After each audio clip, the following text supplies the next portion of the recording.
va créer notre nouveau poteau. On va commencer par la section géométrique. Voilà, donc je clique sur géométrie des poteaux ici. Alors, puisqu'on a calculé ici, alors on va travailler avec ces chargements. Donc on a trouvé pour notre qu'on va travailler par exemple avec une section de 50 x 50. D'accord? Donc je mets ici 50 cm par 50 cm. Et ici, je choisis le type de section circulaire, rectangulaire, entier, comme vous voulez. Je prends par exemple la hauteur totale, y compris l'épaisseur de la dalle, ça fait 3 mètres. Ici, la hauteur de la poutre, B ça veut dire beam en anglais. Donc je prends par exemple une poutre qui fait 40 cm de hauteur. Alors vous voyez ici, ça fait rouge. Parce que le problème, c'est que j'ai tapé sur le clavier, j'ai tapé le point. Il faut essayer de chercher la virgule. D'accord? J'ai fait 0. Quand j'ai fait point, ça fait rouge. Mais quand je tape sur virgule, au niveau où vous avez point d'interrogation, juste à côté de la touche N du clavier, vous allez mettre virgule et ça marche. D'accord? Donc je prends 40 cm. La même chose ici, quand vous faites point, ça ne va pas marcher. Donc je fais virgule. Je fais virgule la hauteur de la dalle. Donc je prends par exemple 20 cm. Je clique sur OK pour valider la section géométrique. Maintenant, on va introduire les paramètres des flammes. Alors ici, on a deux axes, suivant Y ici. Vous voyez les repères, voilà. Vous pouvez voir ici les repères, suivant Y et suivant Z. Ce sont suivant ces deux directions qu'on peut avoir des flammes. Alors on va supposer, bon d'abord, on va prendre la longueur du poteau qui fait 3 mètres, déjà ça c'est bon. Concernant le coefficient d'efflamement, dans un premier temps, nous allons supposer, on va supposer par exemple que notre poteau est un poteau central. Alors si c'est un poteau central, vous allez utiliser comme coefficient d'efflamement 0,7. C'est comme un poteau articulé et encastré en pied et articulé en tête, donc 0,7. La même chose sur l'autre axe Z. Bien sûr, si vous avez un poteau et des rives ou bien des poteaux voisins des poteaux des rives, il faut utiliser un coefficient 1 ici. D'accord? Donc j'ai fait appliquer, je ferme. Maintenant on va essayer de mettre les chargements. Alors ici vous allez voir, nous avons, si vous voulez bien sûr, on va choisir les types. Voilà. Alors ici les poids propres, si vous voulez calculer les poids propres, il faut les mettre. Bon, moi je vais supposer que j'ai introduit ça dans mon chargement. Donc je ne vais pas prendre poids propre, je vais prendre seulement les tirer ici pour montrer que c'est en quelque sorte la somme des charges permanentes. Je vais également prendre un cas de charge d'exploitation. Donc je peux nommer comme je vais G. Si vous voulez, vous pouvez mettre, vous mettez ce que vous voulez.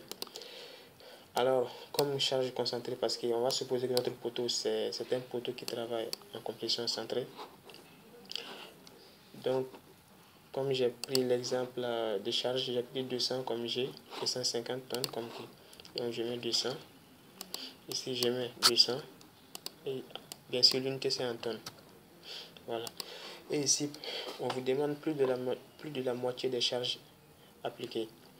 Alors, par défaut, c'est après 90 jours. Bien sûr, ça dépend du rythme d'accélération de votre projet. Si vous avez un projet à plusieurs niveaux et que bien sûr vous avancez très vite, il faut essayer de voir si la moitié des charges, bien sûr, si la charge totale du poteau, ça fait par exemple 1000 tonnes, juste un exemple, et que vous voyez en fonction de l'avancement de votre chantier, si la moitié des charges est appliquée avant 90 jours, ou après 90 jours, ou avant 28 jours.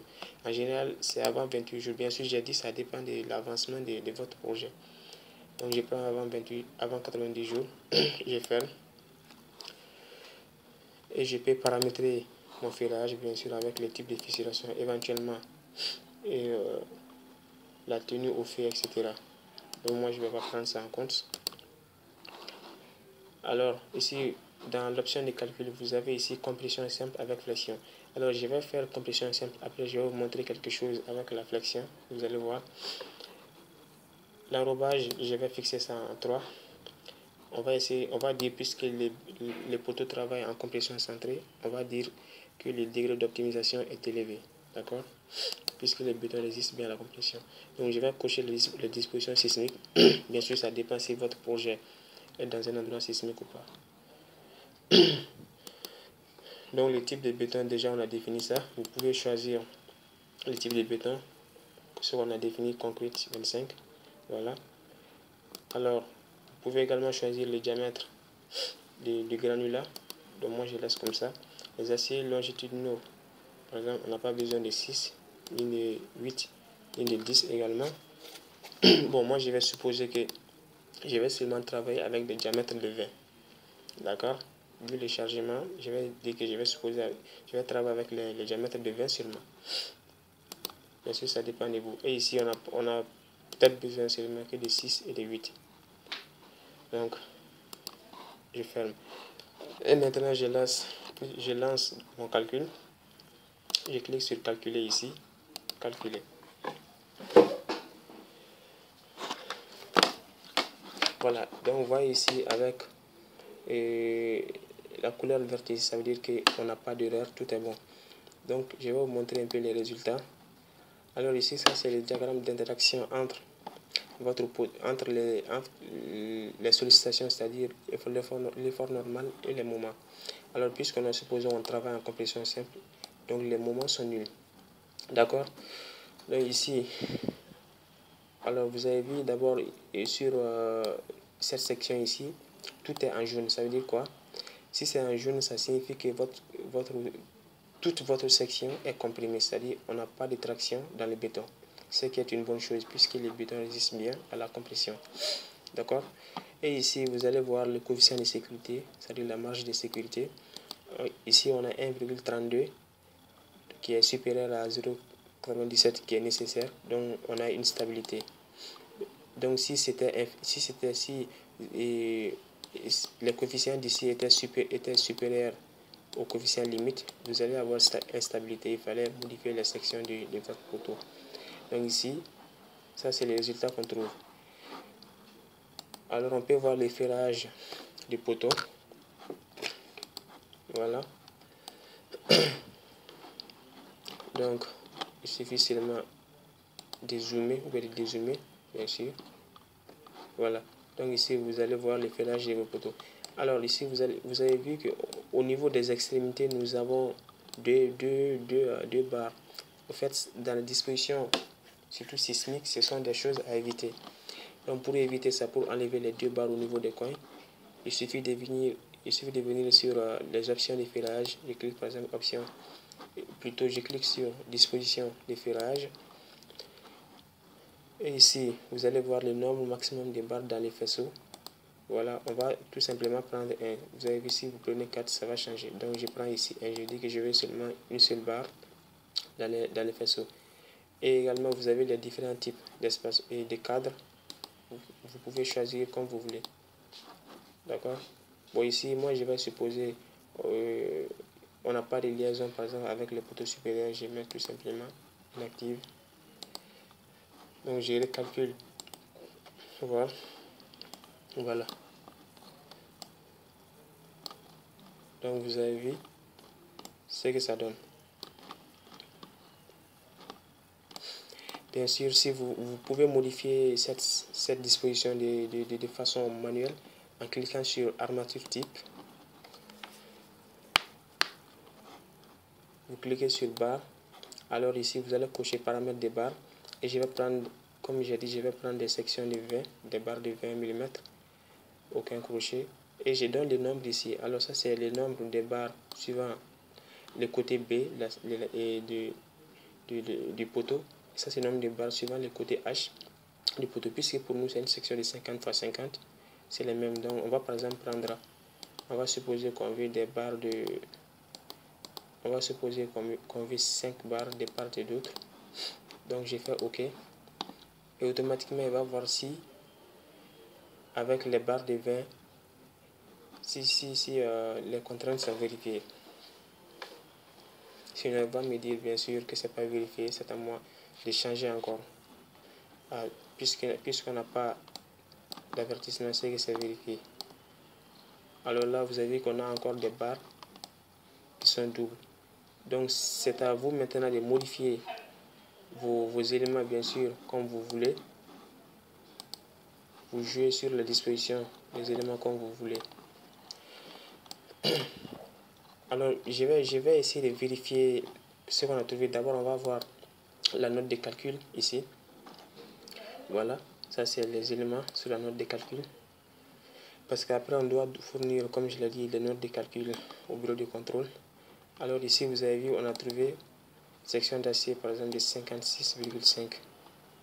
Alors, 56,5 cm². Ça, c'est la section d'acier réelle qu'on a trouvé. Donc,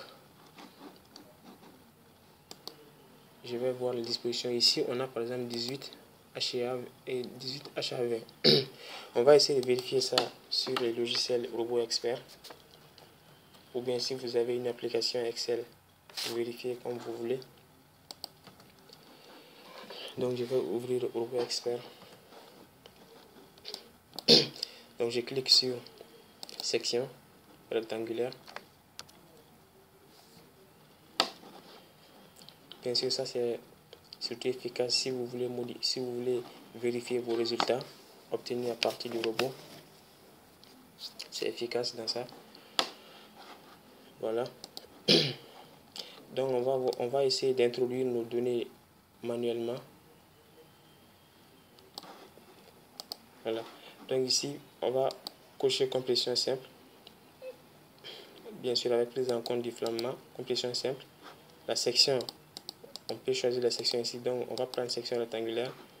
Béton FC2825. Classe 2530, ça veut dire 25. Si vous voyez classe de béton C2530, ça signifie tout simplement avec un cylindre, on trouve une résistance FC28 de 25 mégapascal et avec un cube, on trouve une résistance de 30 mégapascal, bien sûr avec les mêmes bétons. Donc c'est tout ce que ça signifie. Donc type de fissuration, on va supposer que c'est non préjudiciable. Alors je clique sur calcul et ici je vais donner la charge totale à l'élu puisque j'ai supposé que les G et les Q ça fait 200 et 150. Donc je vais essayer de faire la pondération. Donc qu'est-ce que je fais? Je prends 1,35 fois les G qui fait 200, ça fait 270.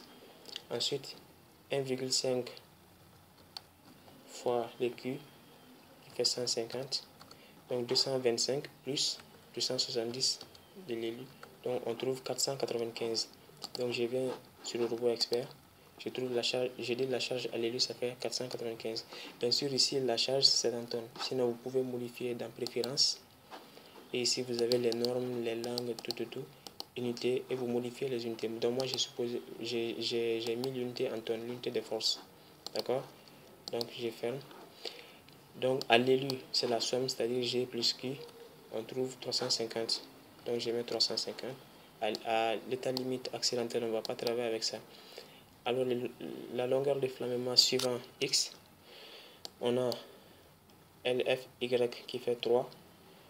Donc, puisque moi j'ai dit, on a supposé qu'on a un poteau central. Donc, on va prendre comme coefficient de flammement 0,7 multiplié par la hauteur totale qui fait 3. Donc, 2,1. Suivant les deux directions, je prends LFY 2,1, LFZ 2,1.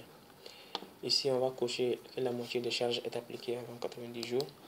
Et je vais modifier les sections ici, 50 x 50. Voilà. Et l'enrobage, j'ai pris 3. Comme la même chose sur le robot. Alors, après ça, il suffit tout simplement de faire calculer. Alors, vous allez voir ici, lorsqu'on calcule, je clique sur calculer, voilà. Donc, on a une section de 51,3. Bien sûr, attendez d'abord, il faut cocher disposition sismique sur le robot. C'est comme le pourcentage minimum augmente, disposition sismique, et vous lancez les calculs. Pratiquement, c'est la même chose. Donc, on a ici 51,3 cm². Donc, dans la note de calcul, on a trouvé 56,5. Bien sûr, il y a un petit décalage entre les deux, mais ce n'est pas assez conséquent, vu la section du béton. Et bien sûr, sur le robot, on peut vérifier combien ça donne comme section, comme barre. Par exemple, je vais diviser ça par HA 20, puisqu'on travaille avec les barres de diamètre 20. Donc je prends 51,3.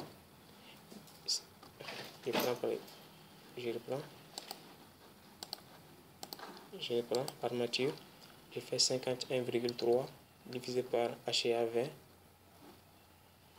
Je fais diviser par 20. Donc je trouve autour de 17. Voilà, donc je trouve 17 barres. Donc sur le robot ici, vous avez vu, on a trouvé 18 barres de 20. Donc il n'y a pas une grande différence entre les deux. D'accord? Donc ça c'est un peu juste pour vous montrer la conformité entre les deux. Ça veut dire que si vous avez bien donné vos paramètres, le robot ne fait que calculer. Maintenant, je vais prendre un deuxième cas avec cette fois-ci des moments. Donc je clique sur option de calcul. Je clique directement ici sur option de calcul. Voilà. Je viens sur général.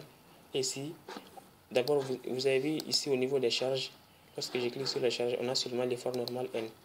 Donc maintenant, lorsque je clique sur option de calcul, général, flexion, avec flexion, cette fois-ci on ne va pas travailler en compression simple. Je fais OK. Je reviens sur le chargement. Vous avez vu, on a plusieurs moments.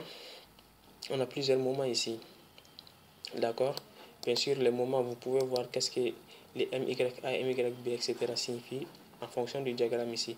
En fait, c'est ça le moment en pied, au milieu et en tête des poteaux. Bien sûr, suivant les deux axes, Y et Z. Parce que X, c'est suivant la hauteur. X, c'est l'axe qui est parallèle à la hauteur du poteau. Donc, on n'a pas de flamment suivant X dans ce cas. Donc ici, vous pouvez donner, si vous avez, par exemple, si vous dimensionnez votre poteau en flexion composée, ou bien flexion déviée composée, c'est à vous de voir. Par exemple, ici supposons qu'on va essayer de donner des moments, par exemple, de 50 tonnes mètres. D'accord? 50 tonnes mètres, par exemple, là, ici, à l'ILS, comme charge, comme moment d'exploitation, 20 tonnes mètres, juste des exemples. Et bien sûr, ça va dépendre de votre descente de charge, surtout si vous avez des poteaux qui résistent au séisme ou bien aux forces latérales comme le vent, etc. Donc, vous donnez bien sûr vos sollicitations. Donc, vous donnez ce que vous voulez, bien sûr, en fonction de votre poteau. Je ferme. Cette fois-ci, je vais lancer et vous allez voir. Voilà. Alors là, d'abord, on a le fait que la capacité du poteau n'est pas satisfaite. Donc, ce qui veut dire que les sollicitations sont trop importantes. Donc, on doit redimensionner même notre poteau en changeant par exemple la section. Alors, je vais juste diminuer un peu les moments pour vous montrer un peu quelque chose. Je vais essayer de diminuer ça. Ben, je vais diminuer l'effort normal. Au lieu de 100, je vais mettre par exemple 120. Et ici, je vais mettre 60. 70 si vous voulez. Je vais diminuer également les moments. Donc, 18. Et là, ici, 11. 5. 2. Voilà. Donc, je donne ça comme ça. Donc, je ferme. Je vais calculer, voir juste. Je vais vous montrer quelque chose. Alors, vous voyez ici. Bon, en fait, il y a la stabilité, mais on vous dit que les exigences pour la méthode utilisée n'ont pas été satisfaites. C'est-à-dire l'excentrement est 0 est inférieur à 0,1. Alors ça, c'est un problème qui est dû à la norme utilisée. Parce que vous êtes en train de travailler avec la norme Bayel. Et ici, automatiquement, Orbo va vous donner cet avertissement ici, ou cette erreur si vous voulez. Alors, soit vous allez l'ignorer. En fait, ça n'a pas d'effet sur les calculs parce que normalement, selon la norme, il faut que l'excentricité, par exemple, si vous avez une section quelconque comme ça, avec le centre de gravité ici, voilà. Donc, je vais changer de couleur. Avec le centre de gravité ici, au milieu par exemple. Donc, le robot va essayer de faire en sorte que la charge ne soit pas trop excentrée en dehors de, par exemple, supposons que ça c'est Et supposons ça c'est H, voilà, la hauteur, ça c'est A ou bien B si vous voulez. Donc le robot fait en sorte que la charge ne soit pas trop excentrée en dehors de ces cadres. C'est un petit losange si vous voulez, voilà, avec comme dimension H sur 6. C'est comme de part et d'autre. C'est la section H divisé par 6. Donc, si ça dépasse ça, si la charge est trop excentrée en dépassant cette valeur, c'est cette erreur qu'il vous donne. Bien sûr, j'ai fait ça suite à de nombreuses questions sur ça. Donc, c'est un peu ça la chose. Alors, soit vous l'ignorez, ou bien il faut changer de norme de calcul. Il faut savoir que même si vous l'ignorez, ça n'a pas d'effet sur l'effet réage. Ou bien vous pouvez changer la norme de calcul en utilisant la norme Eurocode. D'accord? Donc ça c'est une des limites de la norme déterminée aux états limites sur le robot. Donc je ferme ça. Donc quand on regarde les taux de travail de la section ici, ou bien vous venez directement sur section, alors vous allez voir ici cette fois-ci, pour que vous puissiez bien voir, voilà. Donc on a plusieurs cas ici. Vous pouvez cliquer sur chaque cas et vous allez voir. Sur les premiers cas, vous avez les moments, les efforts normaux, etc. Alors ici, vous avez vu ici, on a deux parties. Une partie qui est en couleur jaune, une autre partie qui est en couleur grise. Alors il faut savoir que la partie qui est en jaune, ça veut dire que c'est la partie qui est comprimée. Par contre, la partie qui est en couleur grise, c'est que c'est cette partie qui est tendue. Donc il faut essayer de diminuer cette partie au maximum. C'est surtout par exemple quand vous avez des poteaux de contreventement, si vous avez un système portique. Donc certainement si ce sont les poteaux qui résistent aux forces latérales, vous allez avoir beaucoup de sections comprimées dans vos poteaux. Et il faut éviter ça parce que la résistance du béton est trop faible. C'est autour de 2,1 mégapascal, donc c'est trop faible. Il faut soit utiliser des voiles dans votre conception, puisque les voiles sont plus inertes que les poteaux. D'accord? Donc il faut éviter au maximum, il ne faut pas que les parties tendues soient majoritaires, sinon c'est pas bien. Et bien sûr, c'est pas aussi économique, parce que le béton ne va pas résister à cette partie tendue, mais plutôt les aciers. Donc qui dit acier dit plus d'argent. La deuxième combinaison, c'est tout est tendu, tout est comprimé du moins, ça c'est bien. Troisième cas, bien sûr, il y a les cas. Bien sûr, c'est la portion, mais le pourcentage de ces parties, ça va dépendre de la valeur de l'effort normal et des moments. Ouais. Alors, il faut savoir que ça, c'est pas une flexion composée sur le robot. Cette flexion composée, c'est tout simplement un effort normal et un effort, si vous voulez, tangentiel. Vous voyez, si on avait un seul moment avec un effort normal, donc on pouvait dire que c'est une flexion composée. Mais si nous avons une flexion déviée composée, donc c'est une flexion déviée ici. D'accord? Donc c'est un peu ça qu'il faut voir. Il faut, comme je l'ai dit, il faut essayer d'éviter au maximum la partie comprimée qui est en couleur grise ici. D'accord? Voilà. Donc après ça, bien sûr, vous pouvez voir la note de calcul. Comme je l'ai dit, vous pouvez, par exemple, vous venez sur armature, ou bien vous venez sur résultat, note de calcul, et vous cochez ou vous décochez ce que vous ne voulez pas voir ou ce que vous voulez voir. D'accord? Vous faites ça. Et après, il suffit tout simplement d'enregistrer dans un endroit que vous voulez, et ce qui va servir de note de calcul pour le bureau de contrôle. Et après, vous pouvez voir bien sûr vos plans. Vous pouvez voir vos plans de ferrage ici. Et comme je l'ai dit dans mes nouvelles vidéos, je vais essayer de vous montrer comment est-ce qu'on peut paramétrer ces parties-là, bien sûr, en personnalisant au maximum ces parties-là. Par exemple, enlever niveau standard, etc. Mettre le nom de l'entreprise, tout. On va voir ça dans mes nouvelles vidéos. Donc j'espère que concernant la partie poteau, vous avez compris plus ou moins quelque chose de comment est-ce qu'on peut dimensionner un poteau, bien sûr, tout en interprétant les résultats. C'est surtout l'interprétation des résultats qui est très importante. Donc c'est un peu ça qu'il faut jouer sur les choses. D'accord? Vous pouvez retrouver toutes mes autres vidéos sur ma chaîne YouTube. juste en tapant mon nom accompagné du motion et vous allez cliquer sur mon nom pour que vous soyez redirigé vers ma chaîne YouTube. Donc vous cliquez sur la partie vidéo ici et maintenant vous pouvez voir toutes mes publications. Bien sûr, il y a d'autres vidéos qui sont à venir bientôt. Ou bien vous pouvez retrouver encore toutes ces vidéos sur ma page Facebook qui se nomme Génie Civil ML. Voilà. Donc ici, vous allez retrouver toutes les vidéos également, ainsi que bien d'autres publications. Mais aussi, vous pouvez poser toutes vos questions via cette page et on va essayer de discuter ensemble. Généralement, je réponds aux questions à travers cette page Facebook.